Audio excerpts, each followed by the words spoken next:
Well, hi, everybody. Welcome so much to the session. My name is Elin Philby. I am the founder, CEO, head coach at De-Accession Career Coaching. I work with people who are looking to leave the museum field and help them identify their skills and how they transfer into other industries.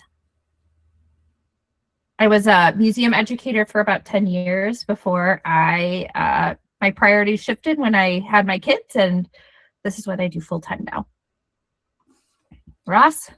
Hello, everyone. My name is Ross Edelstein, he, him pronouns. I am the CEO of Autism. They will let you call an LLC anything. And I work in cultural institutions at a broader level, parks, museums, obviously, so on and so forth.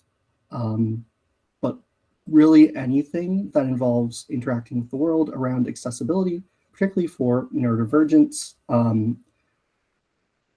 really hitting on just about any part of the whole way that someone can experience the world and help folks make their spaces more welcoming for everyone. And yeah, I also have a master's in museum studies. I've worked with museums ranging from little local history places to state parks to the Smithsonian's. That was a fun email to be the first one to get back when I was doing research during my master's. And I am a PhD candidate at Indiana University in special education, the degree of greatest convenience. That said, we have a lot to go through today, so let's go ahead and get into it. So our first thing we kind of wanted to hit on, sort of as a baseline, right, is just something to get the brain going. Just take a couple minutes and think. You can put it in the chat if you're comfortable. You don't have to. But what does accessibility mean to you? This is something we're going to kind of come back to throughout this presentation at a very high level.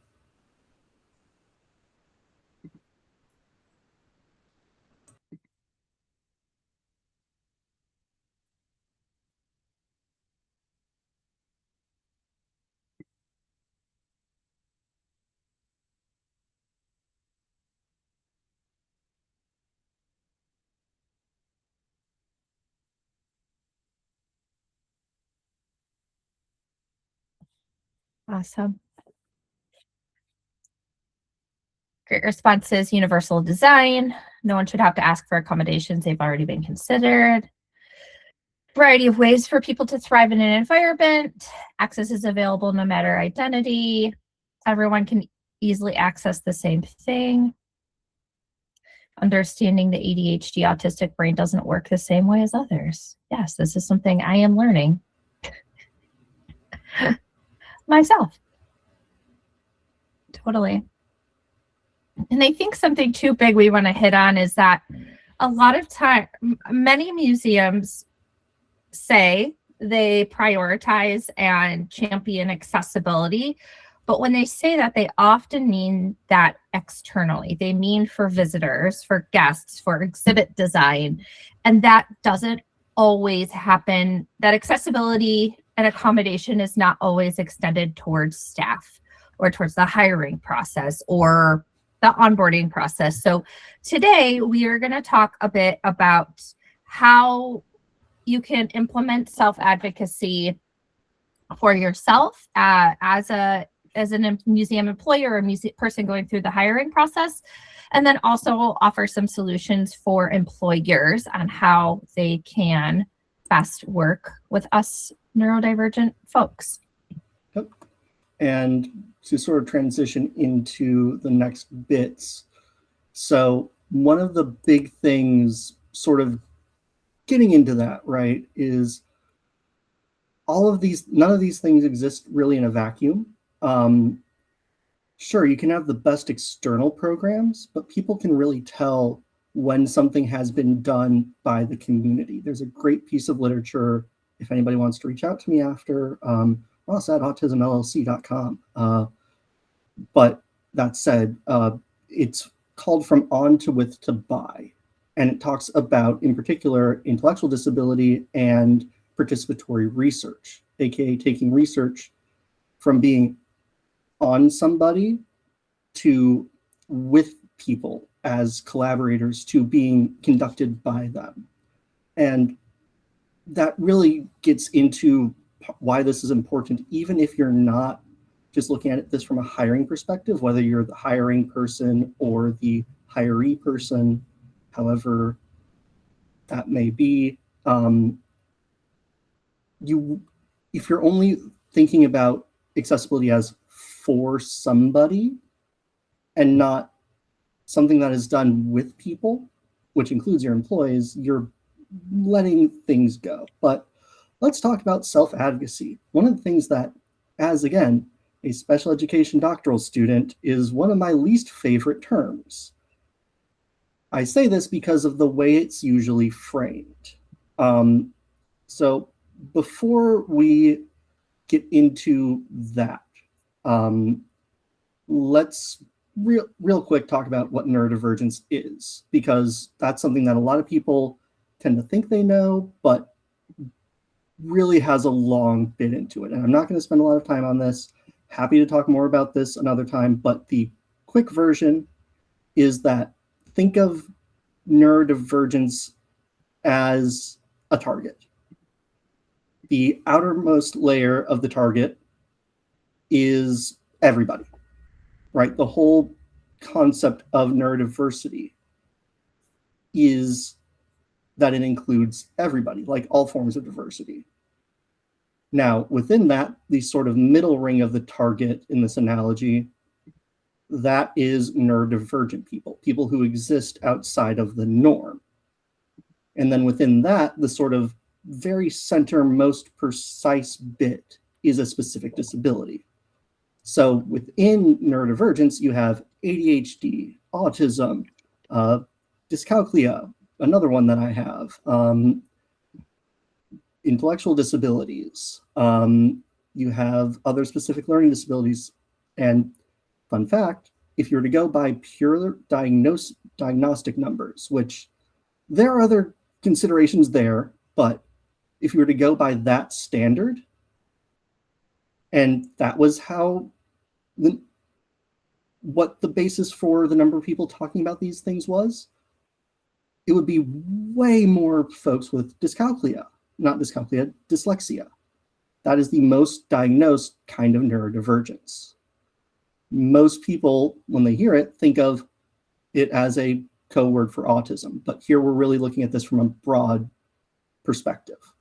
The other part is self-advocacy. Why is it self-advocacy when disabled people are doing it and not just the act of advocating? Well, everybody does self-advocacy. Self-advocacy is just a skill. It's just one that for a lot of neurodivergent people doesn't come as naturally. It's why so often you see it associated with neurodivergence. So really we're here to talk about the act and the skill versus self-advocacy being a defining trait of somebody as it's usually framed in a lot of conversations. And turns out a lot of these same things benefit everybody. It's almost like a lot of social skills do not always come inherently to everybody, regardless of neurodivergence or not. So the big thing to think about is that neurodivergence is a different way of perceiving information at a very base level, whether that's social information or the mixing up of numbers on a screen, or the something like misophonia, where you might hear a sound that to somebody else is perfectly pleasant, and it's like nails on a chalkboard. So neurodivergence is just that perception and interaction with the world differently because you're perceiving things differently. This really is about translation between experiences. So, and a big part of that, for those of you who are employers on the other side of the screen, Employers also are a big part of the advocacy process, because to advocate, you have to have somebody receiving. It can't just be a one-sided conversation, because if somebody doesn't do something with advocacy, what's the point? But I'm going to go ahead and hand it over to Elin to the next bit for the job search. Awesome. So the job search, it's hard, whether you are neurodivergent or not. But being neurodivergent adds a whole nother layer to this process. And we're going to go through some strategies and some things to consider while you are navigating this. So the first, if you could switch, thank you. The first thing is looking at job postings. Well, let me pause. The first thing is know thyself, right? It is hard to know what you need and hard to know how to ask for it if you don't understand, first of all, the structures and the procedures and the aspects of yourself that are going to help you work the best. And so there is a bit of self-discovery that has to happen here before you move forward. So just kind of keeping that as a baseline throughout this conversation of making sure that you're aware of who you are and what you need so that you can then in turn set structures and have communication about why that's important and how that would look. So the first thing is reading between the lines of job postings. There are some, and so this is somebody like maybe if you have a hard time task switching like me, right? Or you have a hard time processing information. There are some more obvious flags, right? So like a job where it says you'll wear many hats, or this is a fast-paced environment. If you have worked in situations like that before and it hasn't been a good environment for you, those are some things to consider when you're looking at roles of maybe some things to pass on applying for. Because if they're telling you right away, this is a fast-paced environment, maybe that's not the best situation for you. There are also some less obvious ones. So vague or unclear job postings where you're reading this job posting and you're like, I don't even really understand what they're asking for. It's probably because they don't even understand what they're asking for. So just knowing that that is understanding as you're reading how you would see yourself working in this environment. Another less obvious red flag is when you're reading the posting and it seems like two, or I've even seen sometimes three jobs smushed into one. This is really, really common, especially in museums, where you're being asked to do the work of several people in one underpaid job. So that's just something to be aware of too, of looking and understanding and dissecting the job posting before you even consider applying to see if it's something that's going to align with your work styles. And just reminding yourself too, like, this is Ross talked about earlier. This is it's social navigation. And just like how test taking is not a good indicator of your intelligence, the job search process is not a great indicator of your skill or your ability. And so just knowing that this is a system that is not designed for neurodivergent people, there are ways to navigate it, but just knowing that it's not your fault this feels so hard. It feels hard because it is hard. And there's other factors that go into it. So then, can you go back one more thing? Sorry. And then just understanding museum priorities, right? If you're seeing that they have accessibility initiatives, that they list their values on their website, just digging into that kind of stuff to see if they are flagging at the very least any sort of accessibility initiatives or values, and then research. Look where you're applying, look at their social media, look at them in the news, learn as much as you can about the organization before you go into, if you do decide to apply, well, maybe even before you decide to apply, to see if this is a place that is going to be supportive. And then for employers, the job postings, be explicit about as much as you can. the salary, the time commitment, the duties. Is this in person or hybrid? What does that mean?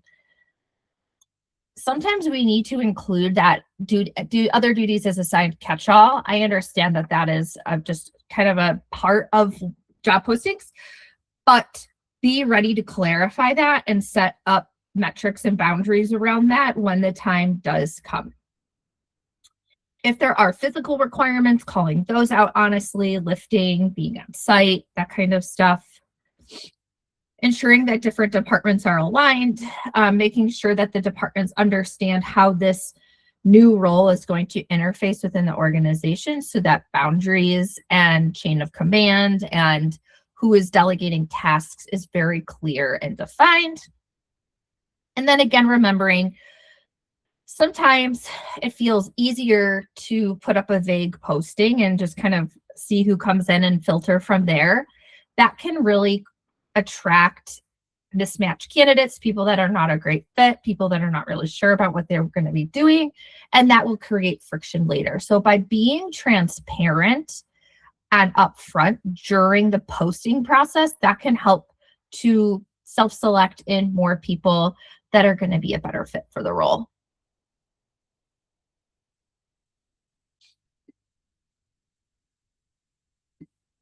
Let's talk about interviews. So this is one of those areas where you end up with a lot of that early friction, right? An interview is more or less a sales pitch for yourself.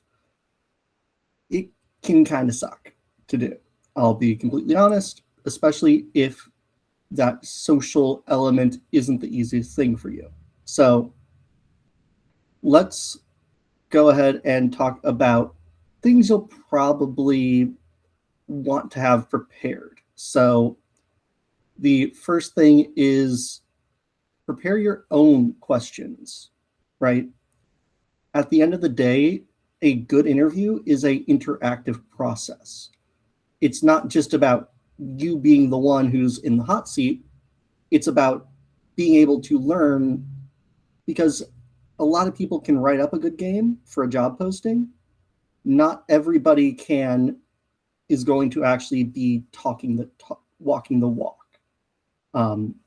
So the big thing is it's as much something that you'll be able to learn. For example, if you really want to be in somewhere that really aligns with their mission and values and all that, have some questions ready on the mission, vision, values that are on every museum's website.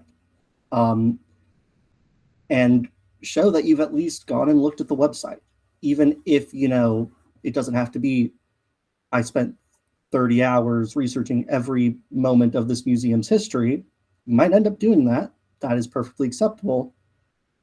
But the big thing is just to show that you understand the organization and aren't just, coming in and someone who's just there for the paycheck. Because even if you might just be there for the paycheck, that isn't really part of the sales pitch, right? It's, the same reason that every food product has the most glitzed up version of itself.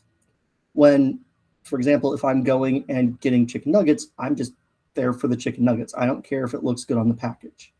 But if they showed what it actually looks like when you get it, you're not going to buy that, right? So being able to have ideas, and none of these are canned. Everybody is going to engage differently. And I will come back to the question that I just saw in the chat in a moment. Even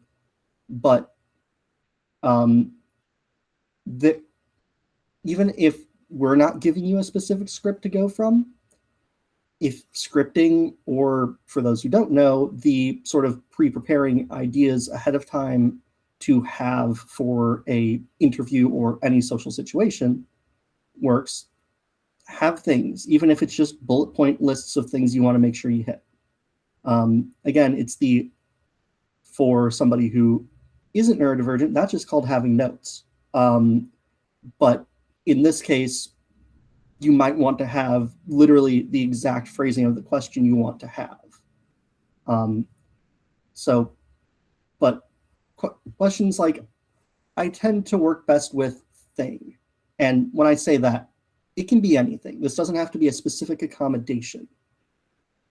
But then following up with, tell me about how the environment at the museum or so on and so forth can support that. Don't necessarily phrase it, unless you are super comfortable with that, around accommodations right off the bat. But that said, for some people might want to do that. It depends on the role. It depends on, you might know the person hiring. You might know that, hey, they actually have been doing these things for a long period of time. Unfortunately, this isn't one where we can, none of this is stuff where we can really give a hard and fast rule. Because as it turns out, the world is messy in ways that don't always fit to hard, fast rules, much to my chagrin. That said, disclosure is in your comfort level, right? I can't avoid it. There's a reason I have the tongue-in-cheek name of my LLC, and it's because I'm the autistic guy who's the autism expert who goes to conferences and talks on the internet and so on and so forth, and publishes peer-reviewed research on autism. For me, I have to disclose, regardless of anything. I'm also going to be the first person to say, you do not have to be like me. And if you're not comfortable, that is okay. And if you don't want to fully disclose, that's also okay, right? Because you don't need to always say specifically why you need a thing. Sometimes you just need to say, hey, I tend to work best when I can have a quiet spot to retreat to. How is that supported at your museum? And also, practice makes perfect. I still practice with interviews to this day. Whether it's with a friend or a family member or somebody you hate, doesn't really matter. Or record yourself. Now, I hate listening to my own voice. One of the reasons why I haven't recorded a podcast episode in many, many months. But for those who are okay with that, that is a great way to practice, because oftentimes we are our own best critic. For employers, share your interview details ahead of time. It is okay to share the questions, especially if you know that the questions are more of an outline. That's great to have, because it helps know the structure that you're going to run into. Same with things like format, length, setting. And these can be just done with any candidate, right? None of these things have to be a specific disability accommodation. And if you would benefit from some of that, that is something that's perfectly fine to ask for. Hey, can you tell me about where we're going to be meeting? Hey, can you send me the questions just so I can make sure that I'm presenting the best version of me? But also be willing to prompt your candidates with open-ended questions, right? Sometimes you need to do prompts. Sometimes you might want to learn more. It's okay for things to not be perfectly aligned with a set list. And as I said, people don't always fit in a nice, neat bubble. Let them be their best self, and be willing to flex the format. Some people might not do well in a purely sitting interview. Something where it's, hey, let's go walk the galleries and talk, especially if it's during a downtime. That's, in some ways, probably better for some positions than just, hey, we're going to go in the conference room that's probably an internal room with no lights or seeing the outside world. you're at least going to be out in the space, and that can get you a whole lot more information about who somebody is, how they'll fit, etc. Now, the other thing, this isn't to say that it's always a good idea to have performance interviews, because in a lot of cases, performance interviews are just that. They're a performance. And especially for positions where you're not actually an actor, that might actually get in the way of finding out how well somebody can perform in the job. Especially if somebody is not comfortable with the location, the material, etc. I had a interview at a museum, and it was a frontline interpreter job. And it was a performance interview. It did not need to be a performance interview. But I didn't get that job because I was essentially thrown into a room and told, hey, go and engage with these kids that are playing at this museum. And one, I'm fundamentally opposed to taking somebody who's actively enjoying something else away just for my own selfish needs. And two, really, if somebody was interested in what I had, there are other ways than just, hey, come look at the bugs that I have, to grab that attention. And sometimes that can be a beneficial thing. Sometimes that for the interview process. Sometimes it means that somebody who can do really well once they've acclimated to the space doesn't end up getting on your roster. That said, let's talk about onboarding and the start. Yeah, and just to reinforce Ross's point, giving people the questions and the format and location ahead of time is best practice. And if you are an interviewee, do not be afraid to ask, like, hey, I'm wondering, like, if there's anything you'd like me to prepare ahead of time. Can I have a list of potential questions? That is okay to ask for. And if you are on the employer side, it is not cheating to give somebody the questions ahead of time. It's not like they're going to make up an elaborate story. It just helps people to really bring them their best selves forward. So let's talk about onboarding. So you found a job that was a good fit, you interviewed, and now you got your offer. So it all starts with the offer. Your offer letter is acting as a place for you to have a written agreement about what any accommodations might look like for you. And so after you've received your offer, if there are accommodations that you need, you want to make sure that those are in fact written into your cover or into your offer letter. So that could be things like, I need a screen reader, or I need tasks written written as a list, or whatever your accommodation might be. I encourage you very strongly to have those written in your cover letter, or I'm sorry, I keep saying cover letter, in your offer letter. That way, if there's any discrepancies or any issues down the line, you have a physical document that you can point to talk about those kinds of things. Allie, Shell, and I also did an episode on our podcast, Curate Your Career, about negotiations.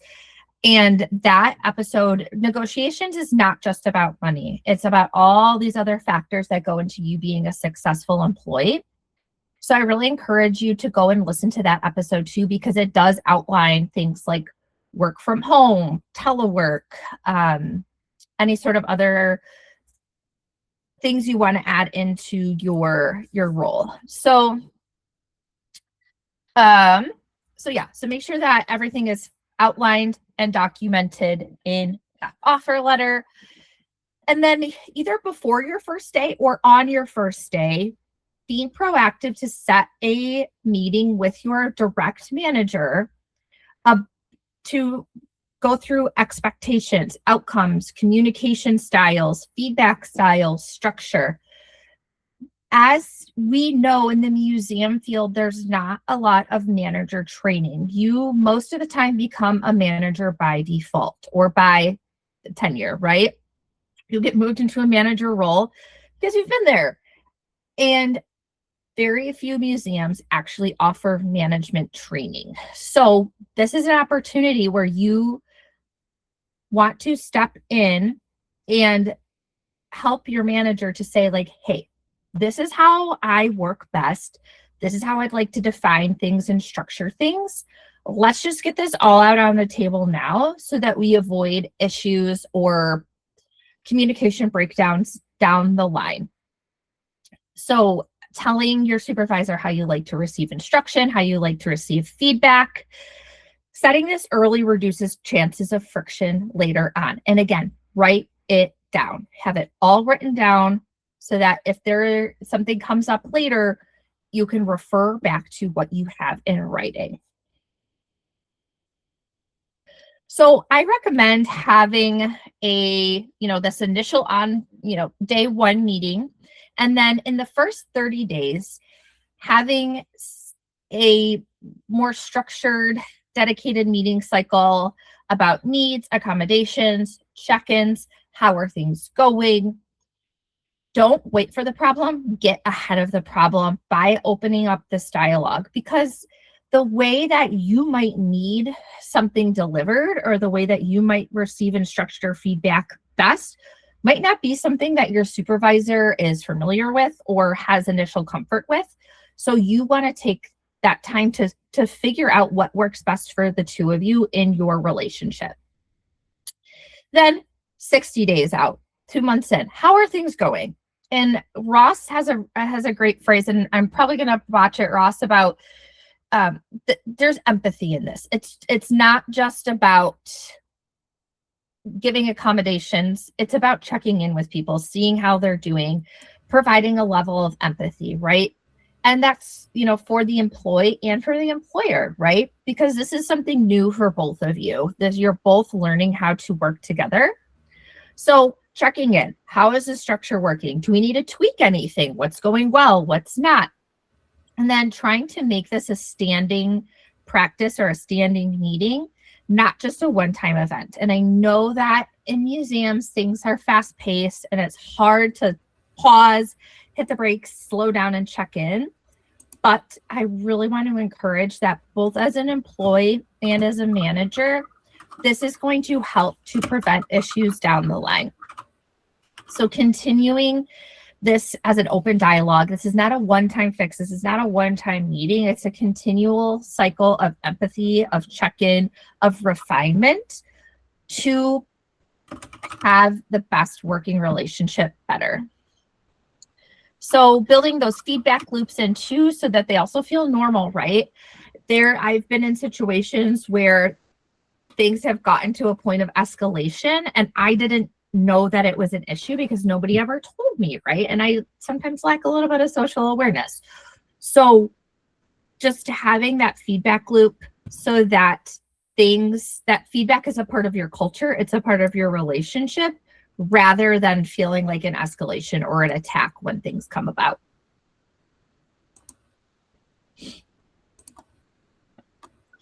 So some tools to advocate for yourself. I work best when blank. And I know Ross has talked a little bit about scripting. Scripting is something I use really, really heavily.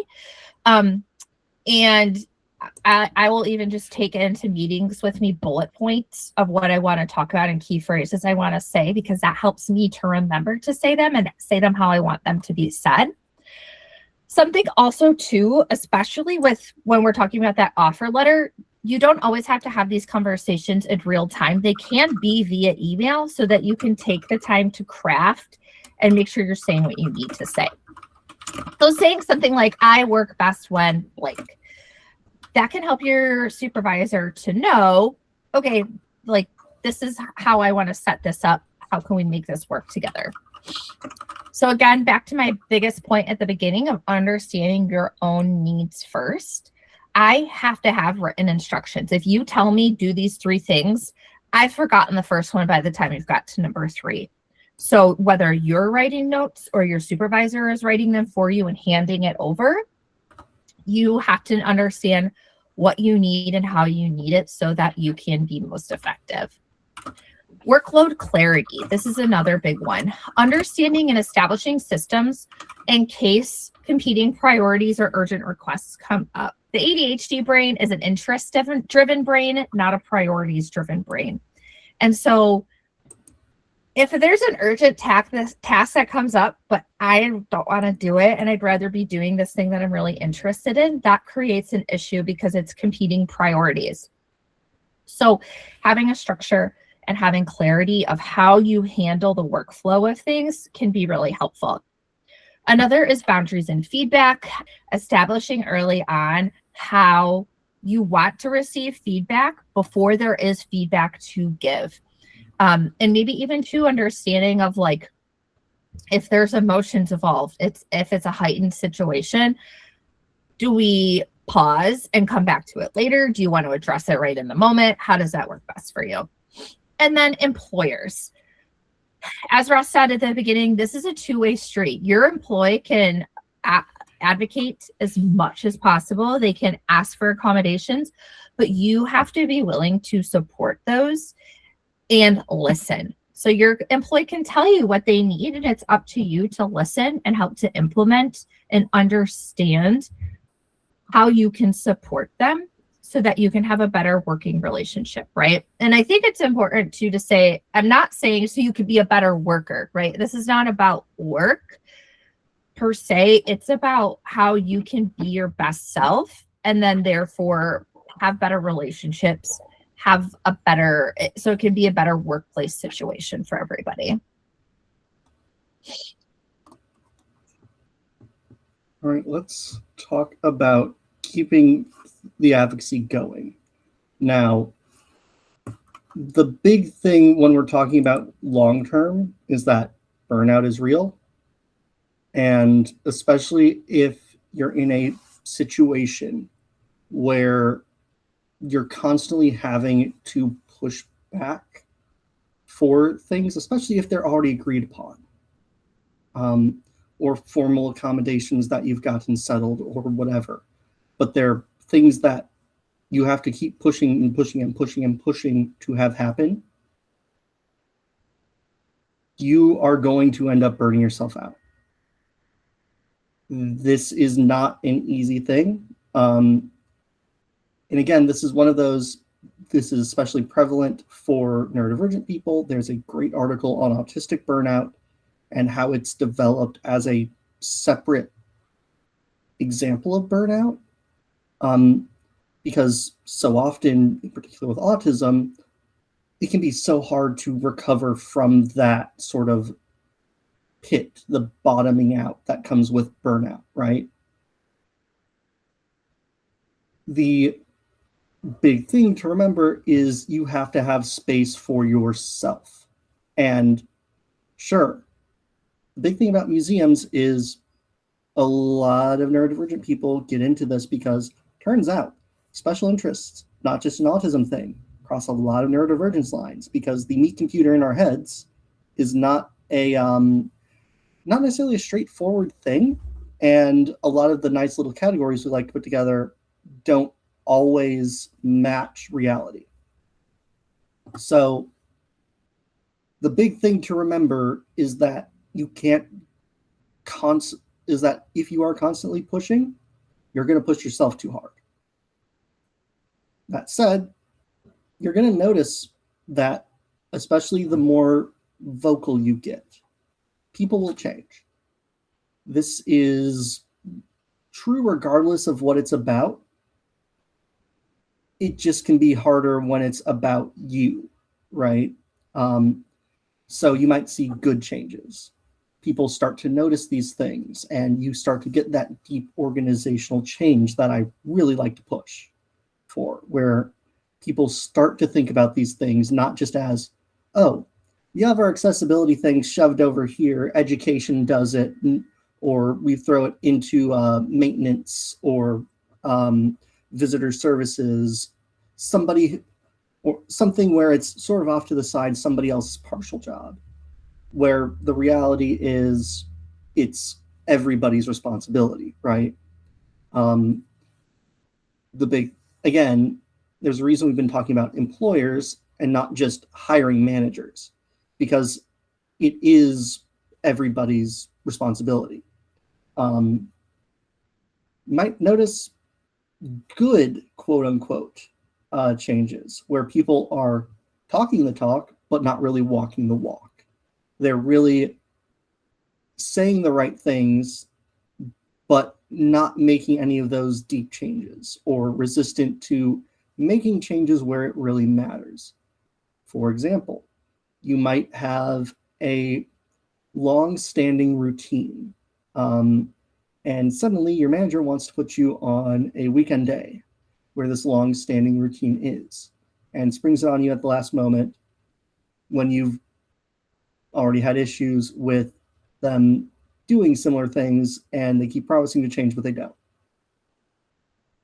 You might also see people change in negative ways. Some people really just don't like folks who stand up for themselves, regardless of whether it's about disability or anything else. Most people can shove things where the sun doesn't shine.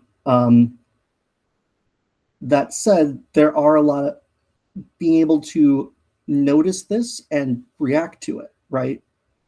Engaging with other people is a constant. You don't always, it's not a, oh, I go into my video game where I have 4 pre-recorded lines and the outcome depends on whatever is assigned to that line. It's a constant thing. So getting into that, masking versus not masking.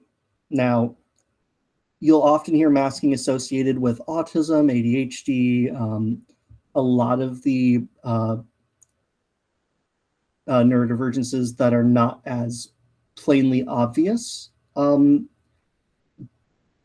where you're covering up neurodivergent traits to appear neurotypical or neuronormative is what I prefer, because what is typical anyway. But masking is often associated very negatively. This is also, the thing is, this is another one of those words/phrases that is something everybody does, but is only called specific thing when it's neurodivergent people doing it. In this case, it's acting. It's playing the part that you're given in a social environment. Everybody does it. I can't think of anybody who has at some point not been straightforward with somebody about a specific thing because, oh, well, I don't want to hurt their feelings, et cetera, et cetera. It is a deeply personal thing. I'm not here to say what's right and wrong, but figuring out where this fits into your advocating for good working conditions is going to be very individual. The other big thing for long-term being able to support this is knowing the pressure points of your organization, good and bad, and knowing your own. What can you do to make sure that you're getting what you need? Who is going to be receptive? Who might you need to lean on a little harder if you have to get something from them? Who can lean on you for things, and what might they be leaning on you for? And as I said, give yourself space to self-reflect, just like with a employer and employee having regular meetings about how are things going. Take some time every so often to say, am I feeling welcome? Am I feeling comfortable here? Is there anything I need to change? But also think of it in terms of patterns and not just single events. People tend to react more poorly when you say, oh, you just sprung this on me at the last moment. When it's not you, when it's instead more, hey, you keep springing things on me at the last moment. Here's a few examples. How can we make this better? And also phrase it in the how can we make this better way? Because that often can help sort of soothe that situation. The compliment sandwich also helps a lot with these things. And it's okay to leave. You are not ever going to be completely indebted to somewhere. Now, there are other financial considerations to that. Trust me, I am well aware of that. But sometimes it might be better to leave, even if you really would rather be able to keep the job and keep making money.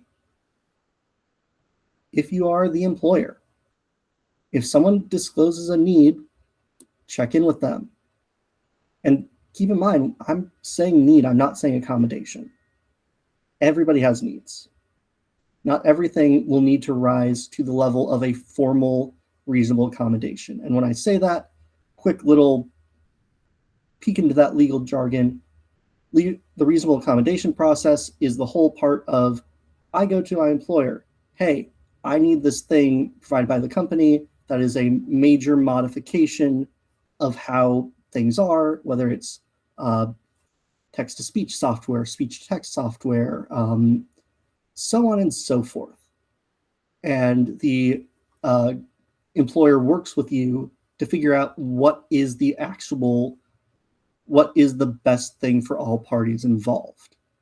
And it has to be reasonable for everybody. Not everything needs to be the formalized reasonable accommodation. A lot of things can just be, hey, I can tell you're getting stressed, go take a few minutes, I'll stand out on the floor while you go and decompress for a moment, just because it's been a loud, long day. Things like, or, hey, I know that you might need a different seating area, let's make that change. Some of these things do not have to be the full-on process. Empathy doesn't require formality. It doesn't have to be written down in legal to make somebody comfortable. And the thing is, you'll repeatedly find that it's not going to be oh, well, why did X get this and I don't? It's usually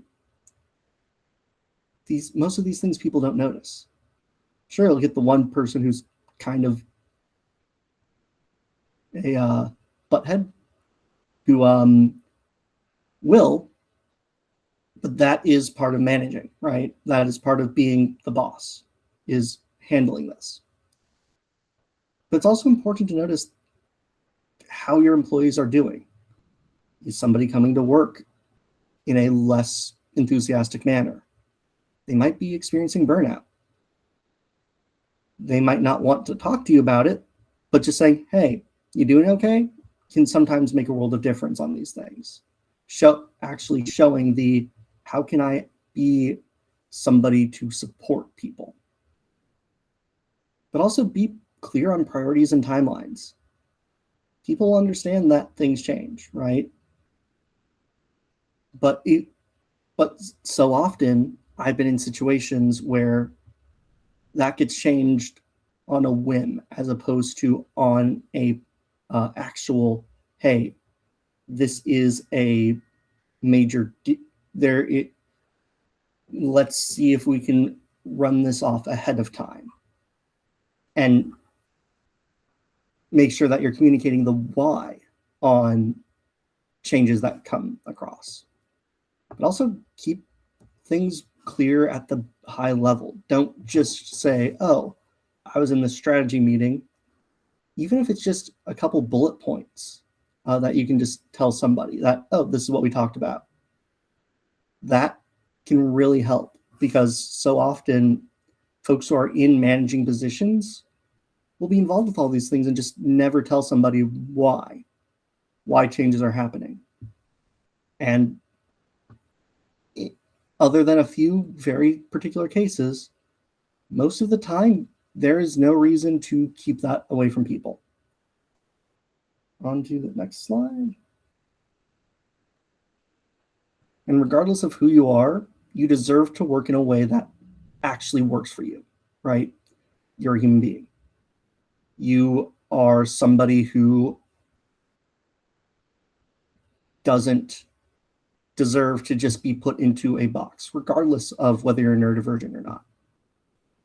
That said, let's hit our sort of last little bits and then get into Q&A, because turns out 2 neurodivergent people giving a presentation tends to run long. Anyway, what to take with you. So as I mentioned, self-advocacy is a skill. For some people, it can be a personality trait, but it's at the core a skill. And you don't have to go in guns blazing at the highest level. Every conversation counts, and in a lot of cases, this can be the start for some of that external advocacy, or changing that external advocacy.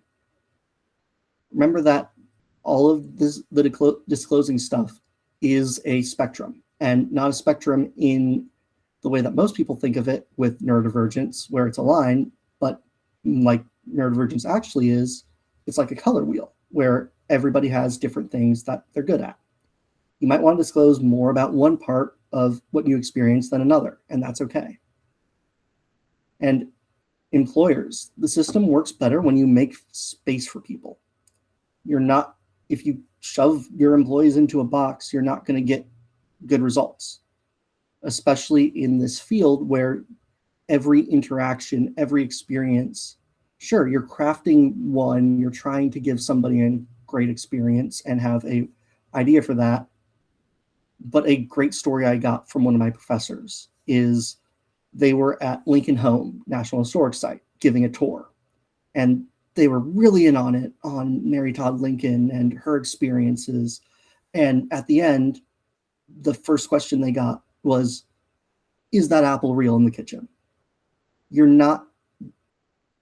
going to be in situations where what makes that experience and what makes everything tick is fluid, and embrace the fluidity. And again, you deserve to work in a way that works for you, however that looks. But you have 5 minutes for questions. So thank you so much. We can extend our question time to 12:10, but we do have a hard stop at 12:10 for the next presentation. I will say one big question in the chat is there a difference in how you talk to your employer about it when you're self-diagnosed versus formally diagnosed? So this is one of the hot button issues, and one of the ones that gets me fired up. Self-diagnosis is valid. I do not have a formal dyscalculia diagnosis. I have a formal autism diagnosis. I have a formal ADHD diagnosis. Dyscalculia is, I was in the middle of the special education PhD, got to the chapter in a textbook on dyscalculia, and everything hit at once of, oh wait, this is me. This is why I was always bad at math. And it's a perfect example because dyscalculia, there are studies that show that it should be diagnosed as much as, if not more, than dyslexia. Dyscalculia being the math learning disability, dyslexia, the reading learning disability. The reality is, it is really, really underdiagnosed because people see bad at math as something that's a lot more normalized. And so you're just given the, oh, well, you're bad at math. Clearly that's, nothing we need to look at anymore, even when you can get some supports. The other part is cost. I did try to get a formal diagnosis. There are 3 people in the state of Indiana who are able to do an adult dyscalculia diagnosis. The one that I went to go to was with good grad student insurance, $2,000 that I would have had to pay out of pocket. And I got ghosted by them. And this also adds in things like, if you're Black, you're diagnosed 5 years later on average. with a lot of neurodivergence, or you get thrown into the emotional behavioral disorder category. That's the big catch-all that really is, it's a legal term, not a disability term. It's a, this was thrown into the special education law to make a catch-all category.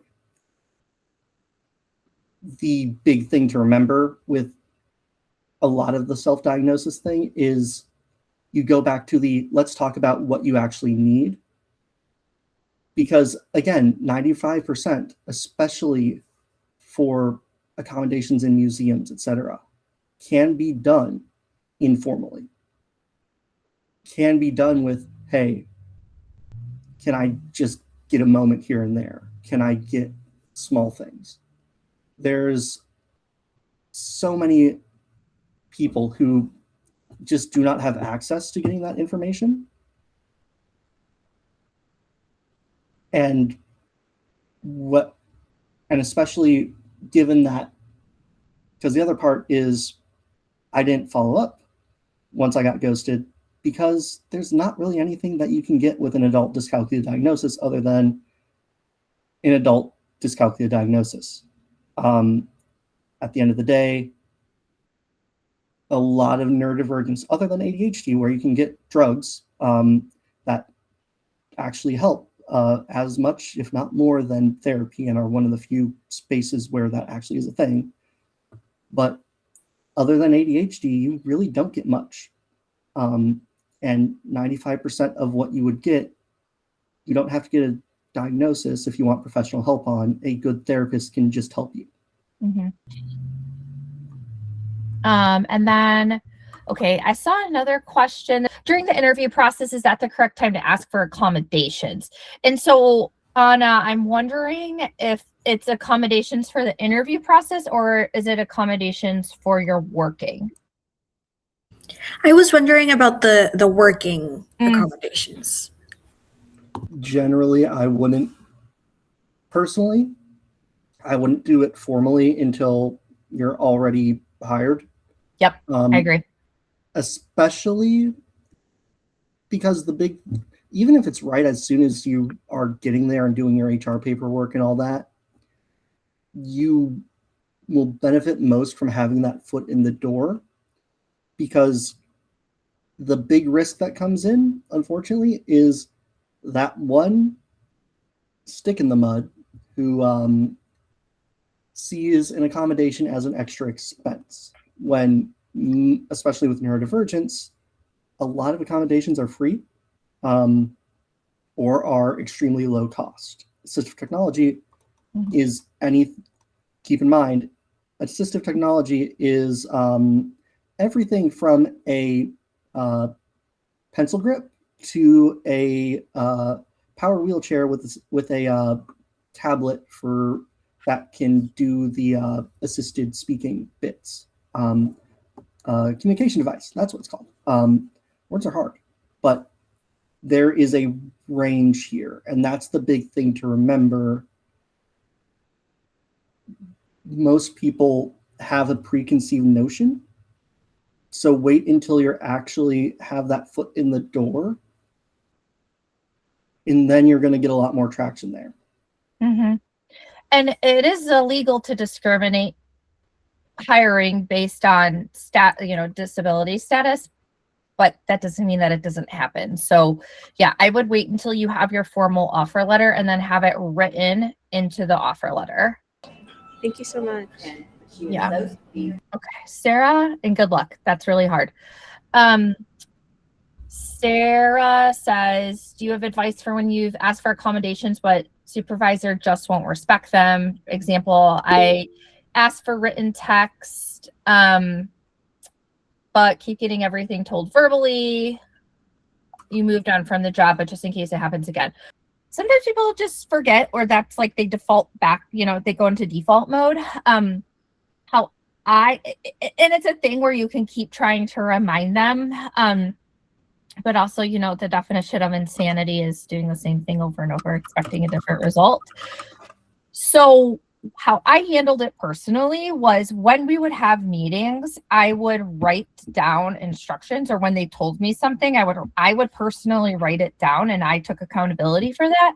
And then at the end of the meeting, I would say, I wrote down, this is what I wrote down you want me to do. Am I understanding correctly what you're asking of me? And then that gives them an opportunity gives you an opportunity to have a feedback loop as to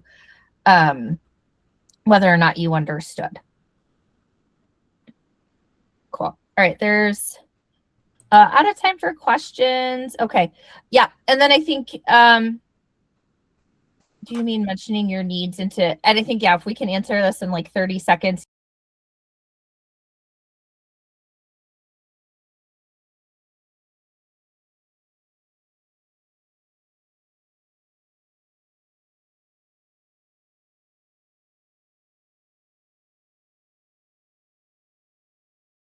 When you say work accommodations in your offer letter, do you mean mentioning your needs in your reply/acceptance email? Yeah. That's exactly that. Yeah. Yeah, that's exactly what you would do. Yep. All right. Thank you so much. If you can use your reactions to give a round of applause to our lovely presenters. Thank you so much. I certainly found this very informative.